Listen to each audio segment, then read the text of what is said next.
வணக்கம். அண்ணன் சீமானவர்கள் மீது வழக்கு தொடுப்பதற்கு மாநில எஸ்சி ஆணையம் ஆவடி காவல் ஆணையத்துக்கு உத்தரவு பிறப்பிச்சிருக்கு. வழக்குகள் நாம் தமிழர் கட்சிக்கு அண்ணன் சீமானவர்களுக்கு ஒன்றும் புதுசு இல்லை. அண்ணன் சீமானவர்கள் பார்க்காத வழக்கு இல்லை. நாம் தமிழர் கட்சி சந்திக்காத நெருக்கடி இல்லை.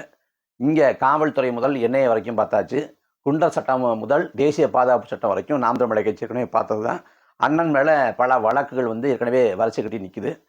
அந்த வரிசையில் 10ஓட 11 அத்தோட இது 1 அப்படி தான் பார்க்கணும். ஆனால் எஸ்சி ஆணையம் உத்தரவு பிறப்பிக்கிற அளவுக்கு பட்டியல் பிரிவை சேர்ந்த ஆதி தொல்குடி மக்களுக்கு அண்ணன் சீமானவர்கள் என்ன பாதகம் விட வச்சாங்க, அப்படி என்ன பண்ணாங்க அப்படின்னா ஒன்றுமே பண்ணலை. அப்புறம் ஏன் வழக்கு அப்படின்னா அந்த பாடலை பாடினதுக்கு தான். எந்த பாடல்னா உலக புகழ்பெற்ற கள்ளத்தனம் செய்யும் கிராதகன் கருணாநிதிங்கிற அந்த பாடல். அந்த பாடலை பாடினதுக்கு தான் அந்த பாட்டில் இடம்பெற்ற சண்டாளங்கிற அந்த சொல்லாடல் அது குறிப்பிட்ட சமூகத்தை இழிவுபடுத்தும் விதமாக இருக்குது. சாதிய உள்நோக்கத்தோடு அவர் பாடி காட்டியிருக்காரு, அந்த வார்த்தையை பயன்படுத்தியிருக்காரு. அதனால் வழக்கு போடுறோம் அப்படின்னு சொல்லிட்டு எஸ்சி ஆணையம் காவல் அதிகாரிகளுக்கு உத்தரவு போட்டிருக்கு. ஆனால் இது எங்கேருந்து ஆரம்பிக்குது அப்படின்னு பார்த்தா விக்கிரவாண்டி இடைத்தேர்தல் பரப்புரை. அந்த பரப்புரையில் அண்ணன் சாட்டை துறைமுருகன் பேசுகிறாங்க. பேசுகிறப்ப திமுக ஆட்சியை சாடி பேசுகிறாங்க. அப்படி சாடி பேசுகிறப்ப இந்த ஆட்சியே ஒரு ஊடக கட்டமைப்பில் தான் ஓடுது.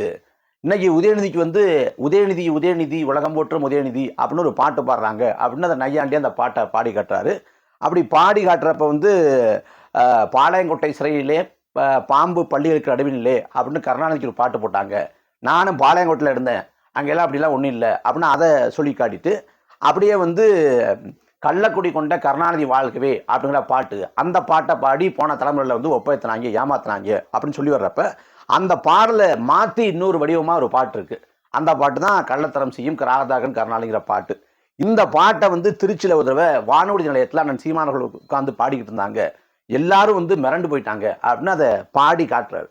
ஒரு நையாண்டியாக அந்த பாட்டை பாடி காட்டுறாரு. அந்த பாட்டை பாடி கட்டுறதுக்காக அண்ணன் துறைமுகன் மீது வழக்கு தொடுக்கிறாங்க. வழக்கு தொடுத்து 2 நாட்களில் அவரை சிறைப்படுத்த முயற்சி பண்ணுறாங்க. சிறைப்படுத்த முயற்சி பண்ணுறப்ப நீதிபதி சிறைப்படுத்துகிற அளவுக்கு ஒன்றுமே இல்லை அப்படின்னு சொல்லிட்டு சிறைப்படுத்த மறுத்துறார். அப்போ அந்த பாட்டுக்கு என்ன வழக்கு போட்டாங்கன்னா கருணாநிதி இழிவுபடுத்திட்டாரு அப்படின்னு ஒரு வழக்கு போட்டாங்க. அதை தாண்டி வன்கொடுமை தடுப்பு சட்டத்தின் கீழே வழக்கு தொடுத்தாங்க. என்ன வழக்குன்னா சண்டாளங்கிற சாதிய சொல்லை சொல்லிட்டாரு, அப்போ வழக்க போடுறோம் அப்படின்னு. இந்த சண்டாளங்கிற இந்த சொல் இன்னைக்கு எஸ்சி ஆணையம் பயன்படுத்தக்கூடாது அப்படின்னு சொல்லியிருக்காங்க. நாமளும் பயன்படுத்தாமல் அதை தவிர்த்துக்கலாம், அது எந்த மாற்று கருத்தும் இல்லை. ஆனால் இந்த சொல்லாடல் நாம் தமிழர் கட்சி உருவாக்கிய சொல்லாடல் இல்லை. ஒரு பாட்டில் அந்த பாட்டில் நாம் தமிழர் கட்சி இந்த சொல்லாடலை உட்புகுத்தலை. இன்னும் சொல்ல போனால் அந்த பாட்டை நாம் தமிழர் கட்சி தயாரிக்கவோ எழுதவோ அதை வெளியிடவோ செய்யலை. காலங்காலமாக அதிமுக மேடைகளில் ஒளிபரப்பப்பட்ட ஒரு பாடல், சமூக வலைதளங்களில் புழக்கத்தில் இருந்த ஒரு பாடல். அந்த பாட்டை அந்த மேடையில் எடுத்து பாடுறாங்க, அவ்வளோதான். எந்தவித உள்நோக்கம் இல்லாது, சாதிய உள்நோக்கம் இல்லாது அதை பாடி காட்டுறாங்க. ஆனால் அதில் இருக்கக்கூடிய அந்த சண்டாளங்கிற வார்த்தையை பயன்படுத்தி கொண்டு அதுக்கு சாதிய உள்நோக்கம் கற்பித்து அன்னைக்கு வழக்கு தொடுத்தாங்க. அப்படி வழக்கு தொடுத்த பிறகு துறைமுகன் மேலே வழக்கு தொடுத்த பிறகு அண்ணன் சீமானவர்கள் இதுக்கு ஏன் கைது பண்ணுறீங்க, அப்போ இந்த பாட்டை பாடினா கைது பண்ணீங்க அப்படின்னா நான் பாடி காட்டுறேன், என் மீது வழக்கு போடுங்க அப்படின்னு ஒரு பத்திரிகையாளர் சந்திப்பில் அண்ணன் சீமானவர்கள் பாடி காட்டுறாங்க. இந்த பாடி காட்டினதை வச்சு தான் அந்த வார்த்தையை சொல்லிட்டாரு அப்படின்னு வழக்கு போடுறாங்க. அப்படி எப்படி வழக்கு போடுறாங்கன்னு நமக்கு தெரியலை. ஏன்னா அந்த சண்டாளங்கிற வார்த்தையை இன்னைக்கு பயன்படுத்தக்கூடாதுன்னு சொல்லிட்டாங்கன்னா அதை பயன்படுத்தாமல் தவிர்க்கலாம், மாற்று கருத்து இல்லை. ஆனால் அதே சமயத்தில் இந்த சண்டாளங்கிற சொல் ஒரு சாதியை குறிக்கக்கூடிய சொல்லாக இங்கே யாரும் பயன்படுத்தலை. ஒரு மோசடிக்காரன், ஒரு ஏமாற்று பெருவழி, ஒரு பித்தலாட்டக்காரன், இந்த பொருள்படும்படியாக இந்த பொது சமூகம் அந்த வார்த்தையை பயன்படுத்தி வந்தது. பொது சமூகம் மட்டுமில்லாது முற்போக்காளர்கள், பெரியாரியவாதிகள், பெண்ணியவாதிகள், அண்ணாயிஸ்டுகள், கலைஞரிஸ்டுகள், இப்படி எல்லா தளத்தை சேர்ந்தவங்களும் இந்த வார்த்தையை பயன்படுத்தியிருக்காங்க. ஐயா கருணாநிதியே பயன்படுத்தியிருக்காரு. அவரே அவரோட அறிக்கையில் இந்த சண்டாளத்தனத்தை எவ்வாறு ஏற்க முடியும் அப்படின்னு சண்டாளத்தனம் அப்படின்னு குறிப்பிடுறாரு. அவரோட திரைப்படங்களில் உரையாடல்களாக அந்த வார்த்தை இருக்குது. அதே போல் அவரோட கேள்வி பதிலில் இருக்குது, அவரோட சிறுகதையில் இருக்குது. அது மட்டும் இல்லாமல் நாமக்கல் கவிஞர் ராமலிங்கனார் வந்து இந்த வார்த்தையை பயன்படுத்துகிறாங்க. அதே போல் வந்து கந்த சஷ்டி கவசத்தில் இருக்குங்கிறாங்க. இன்னைக்கு வந்து பாட நூலில் பாட புத்தகத்தில் வந்து இந்த வாக்கியம் இடம்பெற்று இருக்குங்கிறாங்க. அப்படி பொது சமூகத்தால் ஒரு ஏமாற்றுக்காரன், ஒரு ஒரு ஒரு மோசடிக்காரன் என்கிற பொருள்படும்படியாக இந்த வார்த்தையை வந்து ஒரு வசவு சொல்லாக பயன்படுத்துறாங்க. ஆனால் யாருக்கும் வந்து பெரும்பான்மையாக 99.99 விழுக்காடு மக்களுக்கு வந்து அது சாதியை குறிக்கக்கூடிய சொல்லுன்னு தெரியாது. அப்படி இல்லாமலே பயன்படுத்துறாங்க. ஐயா கருணாநிதியை வந்து 98 அதிமுகவும் பாஜகவும் கூட்டணி வைக்குது. அதிமுகவும் பாஜக கூட்டணி வைக்கிறப்ப அன்னைக்கு பாஜகவை சாடுவதற்கு பரதேசிகள் பண்டாரங்கள் அப்படின்னு விழிச்சிருக்காரு, கடுமையா சாடி பேசியிருக்காரு. இதுல பரதேசி அப்படிங்கிறத விட்டுருவோம். பண்டாரம் சொல்றாங்கல்ல, பண்டாரம்ங்கிறது ஒரு சாதியை குறிக்கக்கூடிய ஒரு சொல். பழனி முருகன் கோயில் வழிபாட்டு உரிமையை வந்து அன்னை கையில் வச்சிருந்தது வந்து பண்டார சமூகத்தினர் தான். இன்னைக்கு வஞ்சிக்கப்பட்டிருக்காங்க, ஓரங்கட்டப்பட்டிருக்காங்கிறது வேற. ஆனால் அவங்க தான் வச்சுருந்தாங்க. அப்போ பண்டாரங்கிற சொல்ல வந்து ஐயா கருணாநிதி பயன்படுத்தியிருக்காரு. இதே போல் இந்த சண்டாளங்கிற இந்த சொல்லாடலை கூட 2013 வரைக்கும் 13 வரைக்கும் அறிக்கைகளை பயன்படுத்தியிருக்காரு. அப்படி பொது சமூகம் எந்த வார்த்தையை வசவு சொல்லாக ஏமாற்றுக்காரங்கிற பொருள்படும்படியாக பயன்படுத்தியதோ அதே சொல்ல நாமளும் பயன்படுத்தியிருக்கோம். அதுல வந்து அந்த அந்த சொல்ல வந்து முதன்மைப்படுத்தி சொல்லலை. பாட்டுல சதிகாரன் இருக்கு, சதிகாரன் அப்படி இருக்கு, அதுல வந்து சண்டாளங்கிற வார்த்தை இருக்கு, அதையும் சேர்த்து பயன்படுத்திடுறோம். அதுல எந்தவித சாதிய உள்நோக்கம் இல்லாது உள்ள பாட்டை உள்ளபடியே பயன்படுத்துறோம். ஆமா, அதுக்கு வந்து இதுக்கு சாதிய உள்நோக்கம் கற்பிச்சு வழக்கு தொடுப்பாங்க அப்படின்னா இது என்ன வித நீதி? உண்மையிலே வந்து பட்டியல் பிரிவை சேர்ந்த ஆதி தொல்குடி மக்களுக்கு தீர்க்கப்பட வேண்டிய பிரச்சனை எண்ணற்றது இருக்குது. இந்த ஆட்சி வந்து சமூக நீதி ஆட்சிங்கிறாங்க, திராவிட மாடலுங்கிறாங்க. ஆனா இன்று வரை வேங்கவையில் நடந்த அந்த அநீதிக்கான நீதி கிடைக்கல. சமூக நீதிங்கிறாங்க, இயற்கை நீதியே கிடைக்கல. அதில் தொடர்புடைய எந்த குற்றவாளிகள் மீதும் வேங்கவையில் வந்து மனித கழிவை அந்த குடிநீர் தொட்டில கலந்தவன் மேல இதுவரைக்கும் வழக்கு போடலை. அது ஒருத்தனா இல்லை பலரா என்னன்னே தெரியல. ஆனா பெண்ணா எதுவும் தெரியல. இதுவரைக்கும் வழக்கு போட்டு யாரையும் கைது செய்யவோ யாரையும் சிறைப்படுத்தவோ சட்டபூர்வமாக தண்டிக்கவோ இல்லை. இப்போ வரைக்கும் இந்த வேங்கவேலுக்கான அந்த விசாரணைக்கான நேரத்தை வந்து நீட்டிச்சு கொண்டே இருக்காங்க. அந்த பக்கம் மேல்பாதி, விழுப்புரம் மேல்பாதியில் வந்து திரௌபதி அம்மன் கோயிலுக்குள்ள வந்து ஆதி தொல்குடி மக்கள் வந்து போக முடியலன்னா அங்கே சாதி ஆதிக்கம். அந்த சாதி ஆதிக்கத்தை தகர்த்து ஆதி தொல்குடி மக்களை அழைத்து போக வேண்டிய பொறுப்பு மாநிலத்தை ஆளக்கூடிய திமுக அரசுக்கு இருக்கு. ஆனா அப்படி அழைச்சிட்டு போனா ஒரு சாராரோட வாக்கை இழக்க நேரிடும்னு சாதிய வாக்களுக்கு பயந்து அந்த பிரச்சனையை கிடப்புல போடும் விதமாக கோயிலுக்கு பூட்டை போட்டது இதே திமுக அரசு. சிவகங்கை மாவட்டம் கண்டதேவி, அங்க வந்து கோயில் தேரோட்டம், கோடி கணக்கா செலவு பண்ணி தேர் வீதியில் நிற்குது. தேரை வந்து வடம்பிடிச்சு இழுக்க முடியல. ஏன் இழுக்க முடியலன்னா சாதி ஆதிக்கம். அப்ப அதுலயும் ஒரு திட்டவட்டமான முடிவு எடுத்தா ஒரு சாராரோட சாதிய வாக்கை இழக்க நேரிடும். அப்ப அதையும் கிடப்பட வந்து திமுக போடுது. அதே போல திருவண்ணாமலை மாவட்டம் தென்முடியனூருங்கிற கிராமம், அங்க வந்து 60 ஆண்டுக்கு பிறகு இப்பதான் கோயிலுக்குள்ள ஆதி தொல்குடி மக்கள் போயிருக்காங்க. அப்படி போன பிறகு கோயில் திருட்டு பிடிச்சுன்னு ஒரு சாரார் இன்னொரு கோயில் கட்டுறாங்க. அதை வந்து இந்த அரசு வேடிக்கை பார்க்குது.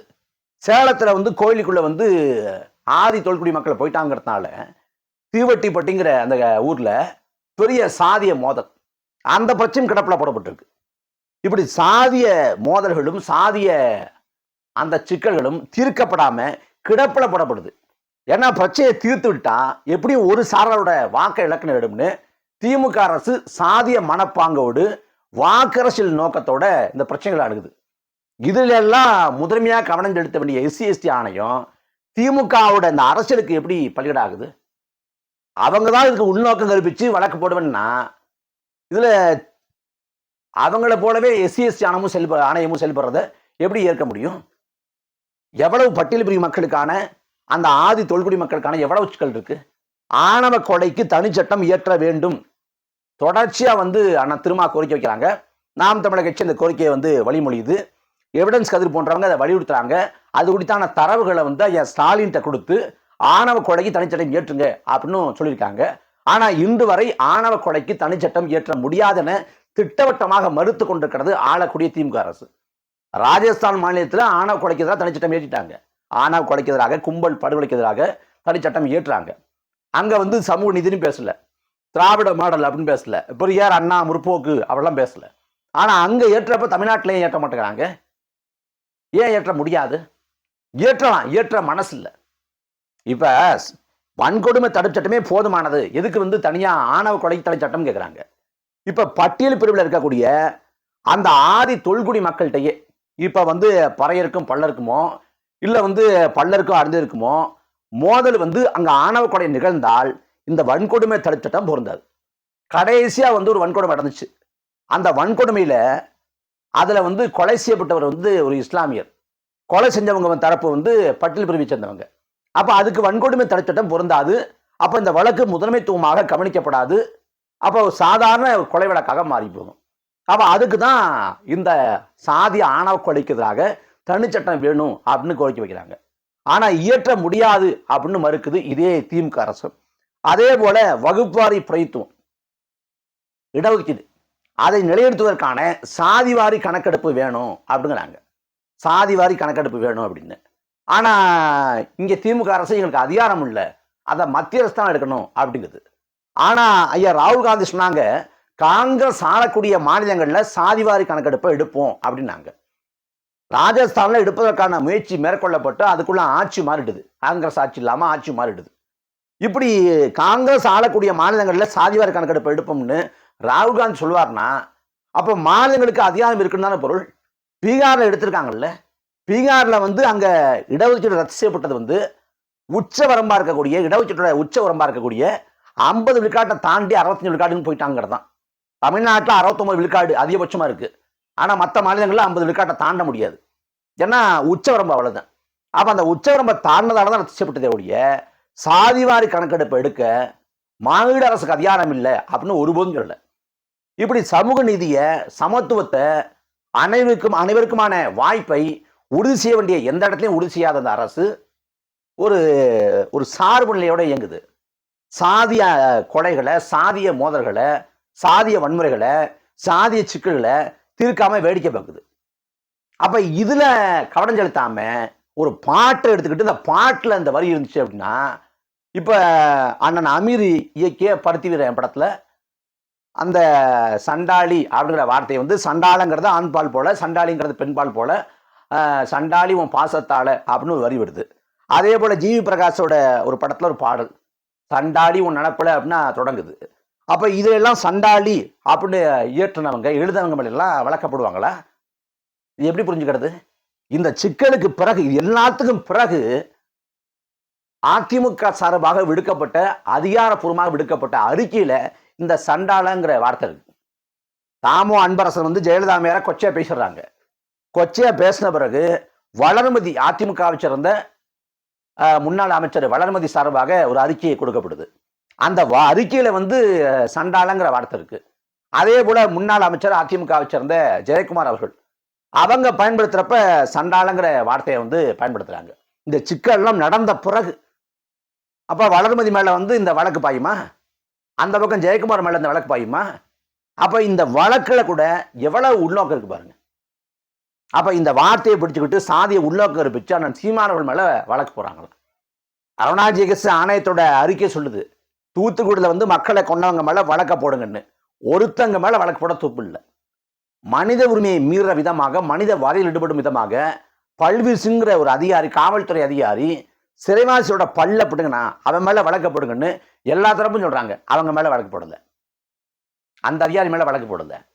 இங்க கேபி பார்க்னு பார்க்கு, அதுல ஊழல் செஞ்சவங்க மேல வழக்கு வரைக்கும் இல்லை. அதானி குடும்பம் வந்து 3000 கோடிக்கு மேல இழப்பீட்டை ஏற்படுத்தியிருக்கு, இழப்பை ஏற்படுத்தியிருக்கு இந்த நம்மளோட மின்சார வாரியத்துக்குங்கிறாங்க. அது தொடர்புடைய எங்க மேல வழக்கு போட்டாங்களா? வழக்கு போடல. இங்க வந்து நித்தமும் மணல் கொள்ளை, கனிமவள கொள்ளை, நீர் கொள்ளை எல்லாம் நடக்குது. அவங்க மேலதான் வழக்கு போயாது. ஆனா சம்பந்தமே இல்லாம ஒரு பாட்டை எடுத்து பாடிட்டாங்கிறதுனால, அண்ணன் சீமானவர்கள் இந்த பாட்டை எடுத்து காட்டு பாடிட்டாங்கிறதுனால வழக்க போடும் இந்த அரசு. அப்படின்னா இது எப்படி? ஆனா ஒருபோதும் கைதுங்கிற இடத்துக்கு வரமாட்டாங்க. அண்ணனோட உயிர் வந்து அண்ணன்கிட்ட இல்லை, தம்பிகள்கிட்ட இருக்கு, தங்கைகள்கிட்ட இருக்குன்னு அவங்களுக்கு தெரியும். அப்போ அண்ணனை கைது பண்ணா அவங்க அண்ணன் வந்து அதை மகிழ்ச்சியாக எடுத்துக்கிட்டு போயிடுவாங்க. ஆனா தம்பிகளை கைது பண்ணா அண்ணன் ஏதோ விதத்துல வந்து தம்பிகள் உள்ள போயிட்டாங்களேன்னு கொஞ்சம் கவலைப்படுவாங்க. அதனால அண்ணனை வந்து வழக்கு போடுவாங்க, கைது பண்ண மாட்டாங்க, சுற்றி இருக்கவங்களை வந்து குறி வைப்பாங்க. அதனால் இந்த வழக்குங்கிறது ஒன்றும் இல்லை, ஒன்றுமே இல்லை. அண்ணனுக்கு வந்து ஒரு எண்ணிக்கை ஒன்று கூடுது, அவ்வளோதான். ஆனால் திமுக அரசு இதெல்லாம் பண்ணி அச்சுறுத்த முடியுமா, அடக்கி ஒடிக்க முடியுமா, தடுத்து முடைக்க முடியுமா அப்படின்னு நினைக்கிறாங்க. ஒரு சலனம் கூட ஒருபோதும் நிகழப்படுவதில்லை. முன்பு எவ்வளவு திமுக எதிர்த்தமோ அதை விட வீரியமாக திமுக எதிர்ப்போம், அம்பலப்படுத்துவோம், மக்களுக்காக குரல் எழுப்புவோம்.